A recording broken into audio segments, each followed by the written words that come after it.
Hi good morning. അപ്പോൾ നമ്മുടെ ഇന്നത്തെ റെസിപ്പി കണ്ടപ്പോൾ തന്നെ മനസ്സിലായാലും ഒരു മെഴുക്കുവരട്ടിയാണെന്ന്. നമ്മുടെ നേന്ത്രക്കായുടെ കൂടെ വേറൊരു കാര്യവും കൂടി ചേർത്തിട്ടുള്ള മെഴുക്കുവരട്ടിയാണ്. നേന്ത്രക്കായുടെ കൂടെ ഇങ്ങനെയുള്ള വെജിറ്റബിൾസും കൂടി ചേർത്തിട്ട് മെഴുക്കുവരട്ടി ഉണ്ടാക്കുമ്പോൾ അത് പ്രത്യേക ടേസ്റ്റാണ് കേട്ടോ. നമ്മൾ ചേർത്തിരിക്കുന്നത് ചേമ്പാണ്.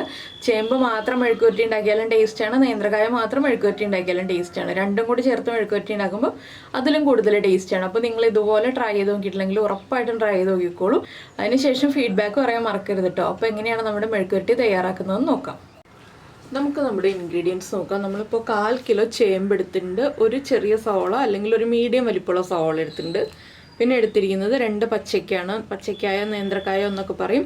അപ്പോൾ ഇത് ചേമ്പ് കൂടുതൽ എടുക്കണം എന്നുണ്ടെങ്കിൽ കൂടുതൽ എടുക്കാം കേട്ടോ. നിങ്ങളുടെ ഇഷ്ടത്തിനനുസരിച്ച് ചേമ്പിൻ്റെ അളവിൽ വ്യത്യാസം വരുത്താം. അപ്പോൾ ആദ്യം നമുക്ക് ചേമ്പ് നന്നാക്കി എടുക്കാം. അതിനുശേഷം നമ്മുടെ പച്ചയ്ക്കയും ചേമ്പും എല്ലാം ചെറുതായിട്ട് കട്ട് ചെയ്തെടുക്കണം. അതിനുശേഷമാണ് നമ്മൾ മെഴുക്കുവരട്ടി ആക്കുന്നത്.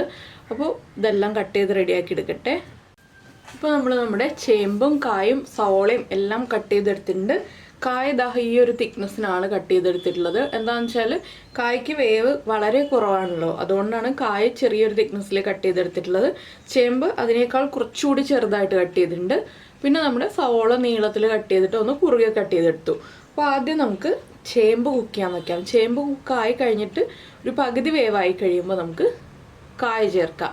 നിങ്ങൾ കുക്കറിലാണ് വയ്ക്കുന്നതെങ്കിൽ ചേമ്പും കായും ഒരുമിച്ച് തന്നെ വെച്ചോളൂ.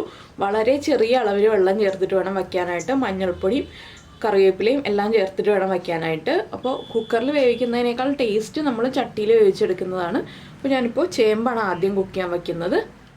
ഞാനിപ്പോൾ ചട്ടിയിലേക്ക് 1 കപ്പ് വെള്ളം ചേർത്തിട്ടുണ്ട്. 240 ml കപ്പിൽ 1 കപ്പ് വെള്ളം ചേർത്തിട്ടുണ്ട്. ഇതിലേക്ക് നമ്മൾ കട്ട് ചെയ്ത് വെച്ചിരിക്കുന്ന ചേമ്പ് കഴുകി വൃത്തിയാക്കിയിട്ട് ഇട്ട് കൊടുക്കുക. ഇതിലേക്കൊരു 2 തണ്ട് കറിവേപ്പില ചേർക്കുന്നുണ്ട്.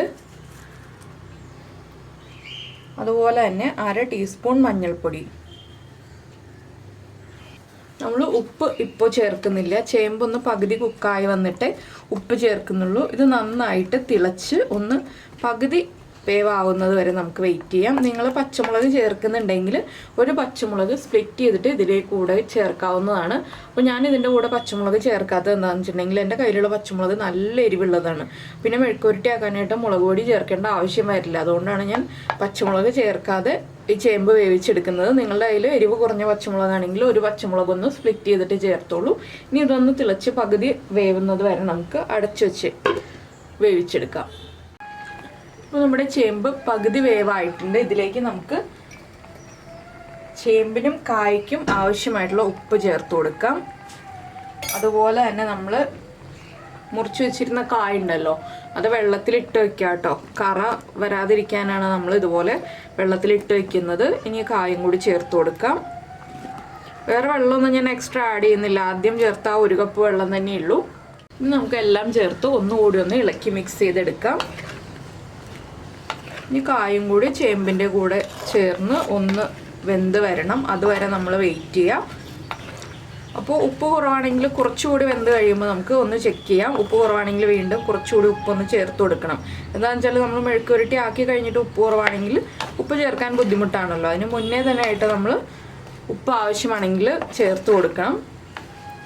ഇനി ഞാനിത് വീണ്ടും ലോ ഫ്ലെയിമിൽ അടച്ചു വെക്കട്ടെ. എന്താണെന്ന് വെച്ചിട്ടുണ്ടെങ്കിൽ ഹൈ ഫ്ലെയിമിൽ വെച്ചിട്ടുണ്ടെങ്കിൽ വേഗം വെള്ളം വറ്റിപ്പോവും. ലോ ഫ്ലെയിമിലാണെങ്കിൽ കറക്റ്റായിട്ട് വെന്ത് വന്നോളും. ആവശ്യത്തിന് വെള്ളത്തിൽ നമുക്കിപ്പോൾ ആവശ്യത്തിന് ഇതുണ്ടോ, ആവശ്യത്തിനുള്ള വെള്ളമുണ്ട്. അതുകൊണ്ട് തന്നെ നന്നായിട്ട് വെന്ത് വന്നോളും. ഒരുപാട് കുഴഞ്ഞ് വേവരുത്, അത് മാത്രമേ നമ്മൾ ശ്രദ്ധിക്കാനുള്ളൂ. ഒരുപാട് കുഴഞ്ഞ് വെന്തിട്ടുണ്ടെങ്കിൽ നമ്മുടെ മെഴുക്കുവരട്ടിക്ക് അത്ര ടേസ്റ്റ് ഉണ്ടാവില്ല. ചേമ്പാവുമ്പോൾ ഒന്ന് ചെറുതായിട്ട് കുഴയും, കായും ചെറുതായിട്ട് കുഴയും. അതുകൊണ്ടാണ് നമ്മൾ ഒരുപാട് കുഴയരുതെന്ന് എടുത്തു പറയുന്നത്. കുക്കറിൽ വേവിക്കുമ്പോൾ കുഴയാൻ സാധ്യത കൂടുതലാണ്. ഇനി ഇത് വീണ്ടും അടച്ചു വയ്ക്കാം.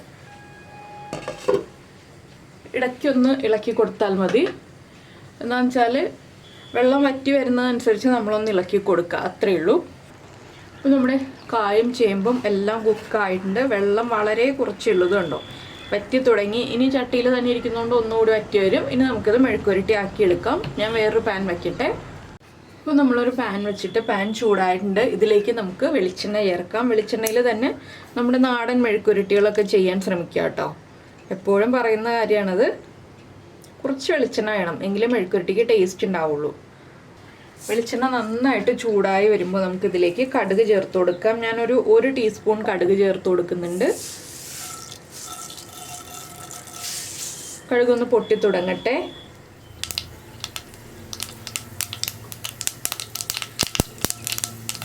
അപ്പോൾ നമ്മുടെ കടുക് പൊട്ടിക്കൊണ്ടിരിക്കുന്നുണ്ട്. നമുക്ക് ഇതിലേക്ക് ഒരു 2 വറ്റൽമുളകും കൂടി ചേർത്ത് കൊടുക്കാം. ഫ്ലെയിം കുറച്ച് വെച്ചിട്ട് വറ്റൽമുളക് നമുക്ക് ചെറുതായിട്ട് കട്ട് ചെയ്തിട്ട് കൊടുക്കാം.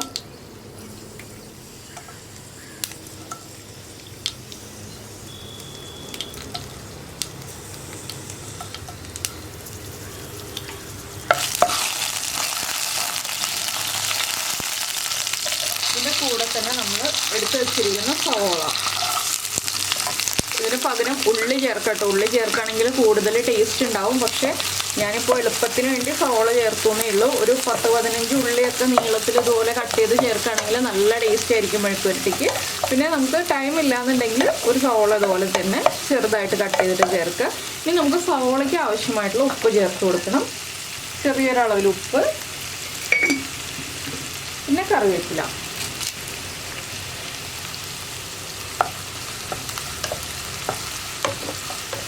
ഇനി സവോള ഒന്ന് കളർ ചേഞ്ച് ആയി വരുന്നത് വരെ നമ്മളൊന്ന് ഇളക്കി കൊടുത്തുകൊണ്ടിരിക്കുക. ഞാനിതിലേക്ക് കാശ്മീരി ചില്ലി പൗഡറാണ് ചേർക്കുന്നത്. നിങ്ങൾക്ക് എരിവുള്ള മുളക് പൊടി വേണമെന്നുണ്ടെങ്കിൽ അത് ചേർത്ത് കൊടുക്കാം. കാശ്മീരി ചില്ലി പൗഡർ ആകുമ്പോൾ മെഴുകുവരട്ടിക്ക് നല്ലൊരു കളർ കിട്ടും. അതുകൊണ്ടാണ് ഞാൻ കാശ്മീരി ചില്ലി പൗഡർ തന്നെ ചേർക്കുന്നത്.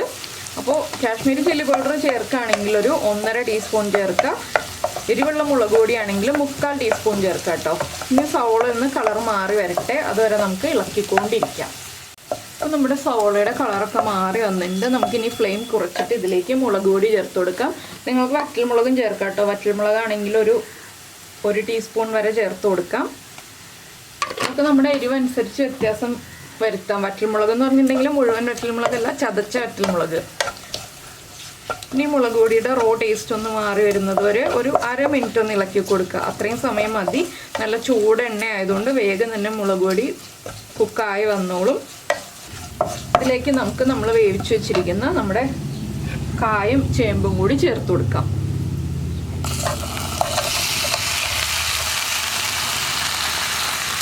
ചെറിയൊരു വെള്ളത്തിൻ്റെ അംശം ഉണ്ടെങ്കിൽ നന്നായിട്ട് കായിലേക്കും ചേമ്പിലേക്കും ഈ മുളക് പൊടിയൊക്കെ നന്നായിട്ട് പിടിച്ചു വന്നോളും.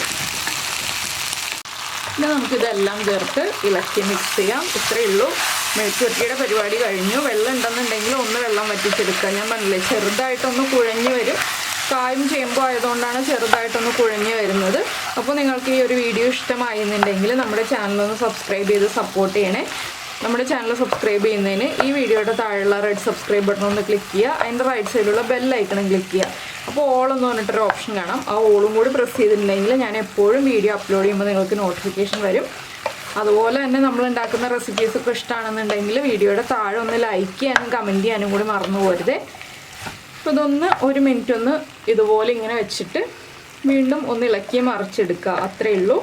പിന്നെ ഉപ്പൊക്കെ ചെക്ക് ചെയ്യുക. ഉപ്പ് കുറവാണെങ്കിൽ ഈ സ്റ്റേജിലാണെങ്കിൽ നമുക്ക് കുറച്ച് ഉപ്പൊക്കെ ആഡ് ചെയ്യാം. നന്നായിട്ട് നമ്മുടെ കഷ്ണങ്ങളുടെ ഉള്ളിലേക്ക് പിടിക്കില്ല ഉപ്പ്. അതുകൊണ്ടാണ് നമ്മൾ ആദ്യമേ ഉപ്പ് ചേർത്ത് വേവിക്കുമ്പോൾ കറക്റ്റായിട്ട് ഉപ്പ് ഉണ്ടാവണം എന്ന് പറയുന്നത്. അപ്പോൾ എല്ലാവർക്കും ഈ ഒരു റെസിപ്പി ഇഷ്ടമായിട്ടുണ്ടാവുമെന്ന് വിചാരിക്കും. എല്ലാവരും ട്രൈ ചെയ്ത് നോക്കുമെന്ന് വിചാരിക്കുന്നു. അതുപോലെ തന്നെ ചോറിൻ്റെ കൂടെയും കഞ്ഞിയുടെ കൂടെയും ഒക്കെ നല്ലൊരു സൈഡ് ഡിഷാണിത്. എല്ലാവരും ട്രൈ ചെയ്ത് നോക്കിയിട്ട് ഫീഡ്ബാക്കൊക്കെ അറിയിക്കുക. നമുക്ക് നമ്മുടെ അടുത്തൊരു റെസിപ്പിയുമായിട്ട് അടുത്ത ദിവസം വീണ്ടും കാണാം.